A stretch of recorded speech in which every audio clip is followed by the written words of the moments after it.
থেকে পলায়ন করছিলে, মরতে তুমি কখনোই চাচ্ছিলে না, কিন্তু এটা শুনে নাও, যে মৃত্যু তুমি কখনোই চাও না, সেই মৃত্যুর যন্ত্রণা তোমার আসবেই আসবে।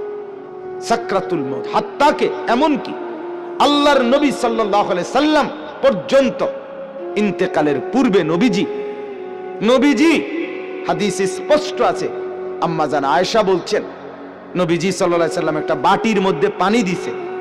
আর নিজের পবিত্র ডান হাত মোবারক দিয়ে হাত দিয়া এই বাটির পানির মধ্যে চুবাইতেছিলেন, আর কপালের ঘাম মুছতেছিলেন নবীজি, আর বলতেছিলেন লা ইলাহা ইল্লাল্লাহ ইন্না লিল মাউতি সাকারাত, আল্লাহ আপনি ছাড়া আর কোনো ইলাহ নাই, আহা মৃত্যুর তো বড়ই যন্ত্রণা। নবীজি বলতেছিলেন, খুদ রাসূল বলতেছে, যার কষ্ট হওয়ার কোনো কারণ নাই, শুধু আল্লাহ তাআলা দেখাচ্ছিলেন বন্ধু